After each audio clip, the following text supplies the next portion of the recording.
Why don't you tell us who you are and what you do? My name is Klaus, and I'm the founder of YaLLa Esports. So I guess what I do is I keep the circus running to the best of my capabilities here at YaLLa Esports. I feel like it would be hard to be like the boss of an esports thing and not just mess around all the time and just play games and enjoy yourself. I mean, don't like I'm trying to hide that. I need to be the boss in the office and all these things. No, I mean, we do have, let's say, not so corporate company culture, but at the end of the day, we are a professional company. Nice. Okay. And do you want to just tell us, for those that don't know, a little bit more about YaLLa Esports and what it is and does? YaLLa Esports started in 2016, first and foremost an esports team. Now, just to get everybody on the same page, esports means competitive video gaming. So yes, believe it or not, you can even double check, fact check on Netflix or Google. It's a thing. I'm not going to go into more details. But we also did quickly realize that, in 2016 especially, the region...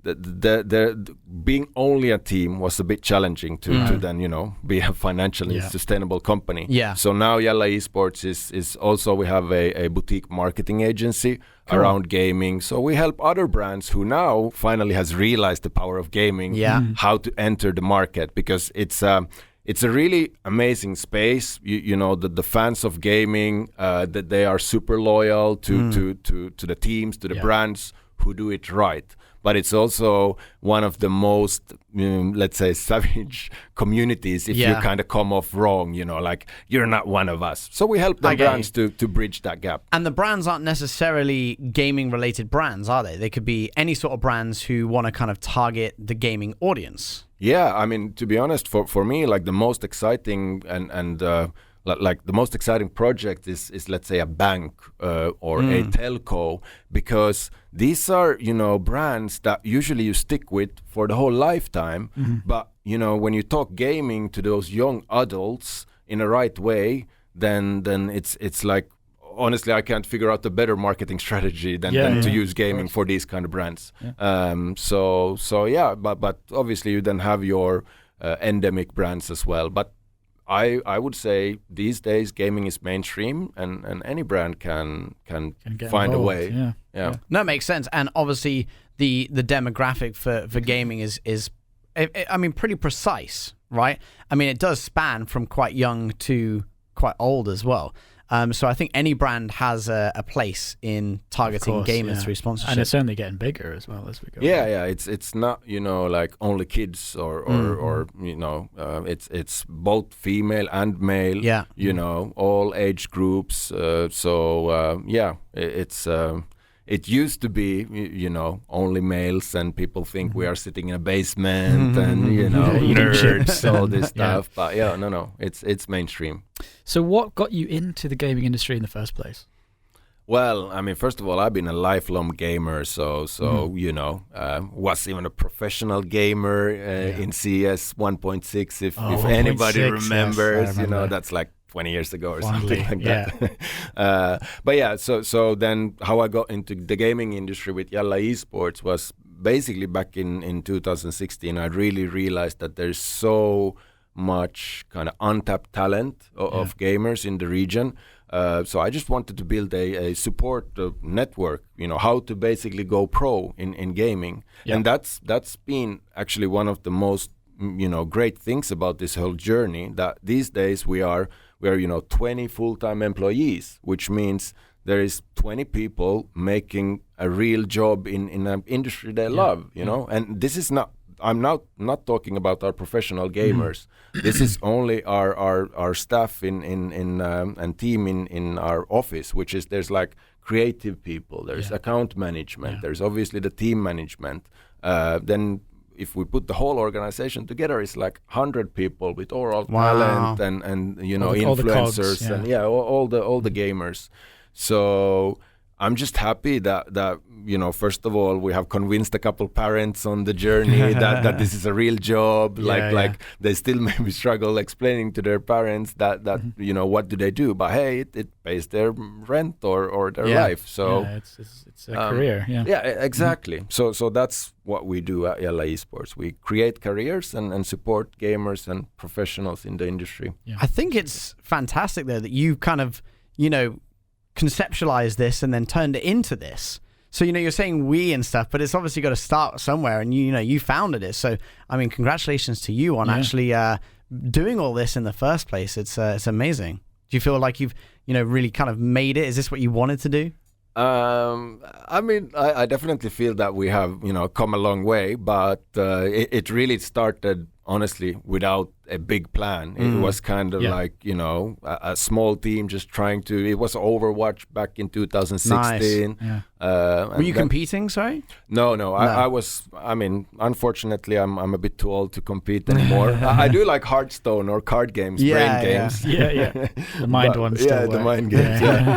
But yeah, then all of a sudden, like somebody, like we try to always be as professional as possible. So from day one we actually had then a trade license, so potentially we could sign up legally binding contract with players and sponsors, and then people just started to see like these guys are legit, you can work with them, and maybe also obviously a good timing with the whole gaming industry booming. Timed it very well. So Klaus, what sort of esports games does your team dive into? So currently the focus is on PUBG Mobile and Valorant. Then we have a FIFA project in the pipeline. Cool. And we have our little legacy Hearthstone team. Always there. I'm still part of it if there is some tournaments. Oh, great. Cool. And actually also Honor of Kings, which is a MOBA on phone, and we are traveling next week to Korea to represent the Arab region in the World Championship for that particular game. That's amazing. That's I've got to give a little round of applause for that. Thank That's you. awesome. I actually saw they were doing Honor of Kings down at the Dubai Esports Festival, right? So were you guys competing in that? We were not allowed to be there because they were worried that maybe somebody gets COVID or somebody gets stuck somewhere. Because we need to be basically the next week in Korea. But it's honestly always a struggle with these travels and this region. When we have, for example, the Honor of Kings team, there's nationalities from Egypt, Morocco, Iraq, getting everybody logistically to Korea. So I do understand that the publisher also is like, let's focus on one thing, if we get one visa, that's amazing. That's enough. Honor of Kings has kind of came out of nowhere for me, because I feel like I never really heard of it until maybe like 6 months ago, and then is that all of a sudden like a massive game that everyone's playing? Give us a lowdown. What is it about? Was it? I mean, basically it's like Dota or League of Legends, but on phone. So like a MOBA 5v5. You have your lanes, you have your towers. Okay. So the game format in itself is already pretty popular. Yeah, it's pretty popular. But then this is by Tencent. Yeah. We actually we played a game called Wild Rift before, which is similar as well on mobile. Isn't that like the League of Legends version on mobile, right? So basically, then that team transferred kind of to Honor of Kings because it's transferable skills at the end of the day, right? Okay. Because there was a great opportunity to go to this World Championship in Korea, and we took a bet that if we build a team and train them, coach them, we can make it, and we did. So nice.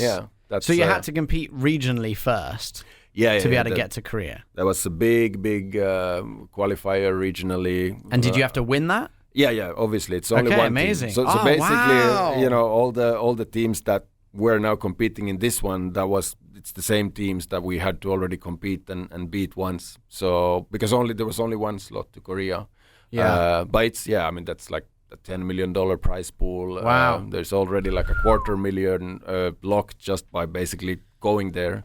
So no way. Wow. So do you guys think like you're gonna be contenders to win it, or I mean, do you think there's some like crazy Korean team that's just gonna smash it? yeah, look. Let's be real. I mean, the Chinese teams or the Asian teams, Honor of King is much more popular in Asia to begin with. So this is kind of like the first season we have a team in it here from the Arab region. So I'm sure that the competition is going to be super hard. But that being said, there's no benchmark. There's never been an Arab team versus the Chinese team. So maybe our play style is something they have never seen, and they don't know what to do. And you're still going to come home with some money anyway, so... Yeah, I mean, we are already kind of the regional champions, and it's honestly, it's just great to also for the guys to get stage time and get that experience to play on an international stage. When it comes to the, like the business side of things, are you kind of thinking, all right, we're going to be on a stage for a big competition, like sponsors, hello, come see us. Yeah. Is that something you're now going to start... are you going to basically make a game plan for this specific tournament to get new sponsors on or something like that for this tournament? Well, tournament specific, we do, like we basically create every major event like this. We create into a campaign with our agency side. And then obviously one part of the campaign is to promote YaLLa Esports, going there and sharing the story of the players and making sure that they deserve the spotlight. But then obviously we do invite our existing sponsors and even new ones to kind of be part of that journey, because they're going to get some screen time. But generally speaking, we do like to work long time. So all our sponsorships on the jersey, it's like it's a 1 year, like one season. No matter where you're going, it's on the jersey. You get the whole package, and it's honestly like. I mean, I'm wearing the jersey right now, so that means the jersey will be on YouTube very soon, for example. And that's not something that, let's say, when our sponsors came on board last year, they knew that they're going to get. So kind of by being a partner with a team, you'll never know where the jersey is going to be. Interesting. I mean, they can get really lucky, and you guys could win the whole thing and be standing up there with all the cameras on you, and you got all their sponsorship. Exactly. But they'll love that. But then that's probably just going to make them want to sign up for the next year and the year after. And so you got to stay good. I mean, basically, like nobody wants to partner with the losing team. So that is obviously you can't. That's why we haven't started our own esports team, because we would be the losing team. I mean, you can't win everything, but let's just like we have essentially kind of like a goal or rule. Like if we can't stay consistently like a top 4 team, then we maybe basically step down, rebuild, and come back next season, or change title or so. So like, and it's honestly much harder than it sounds, So it's. Do you have like scouts that find best players around and stuff? Yeah, I mean, one of our, let's say, secret sauce is definitely we've been around the community for a long time, so we know the players, and then people start whispering like, "Have you seen this guy or that guy?" So then we try to obviously scout the new young talent. We also have some academy teams, like academy projects that we basically build kind of incognito, because before we put the YaLLa jersey on them, we want to make sure that they're top 4, and an academy team might need a season or so they might be playing as whatever YaLLa Esports, and nobody knows, right? I see. Okay. And how does it work? I mean, I don't know if you're allowed to tell us specifically, but how does it work with the esports teams that you have? Do you pay them like a salary and then they get like a commission if they win, or like do they just get winnings or something like that? So we are a fully professional company. So everybody that works at YaLLa Esports do have a salary. Okay. But obviously some of the players they can be like kind of part time. Most of them are full time, but some of them are part time or however they kind of like.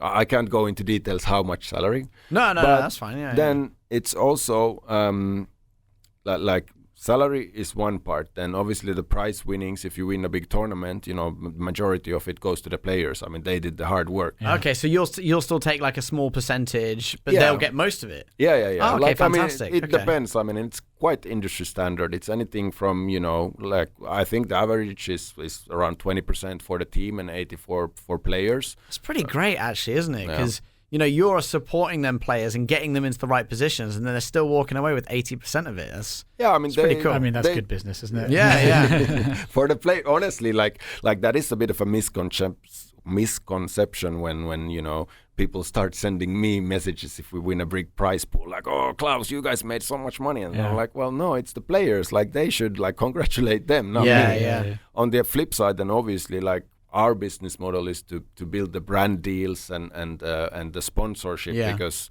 that's then where you know, we as a company make like majority of our money.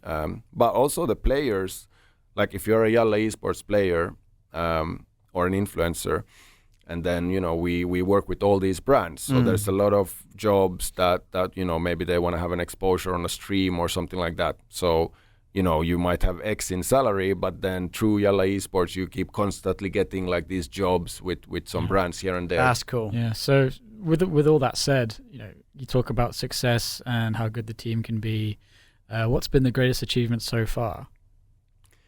As a team, I think honestly the greatest achievement is just the fact that we have kind of went from basically, you know, like a more or less one-man show into like a company with you know, full-time employees, and it's not only the players who are professionals, but we have like literally tens of professional people in the industry. Then if we want to look at any kind of like particular trophy or moment that we won as a team,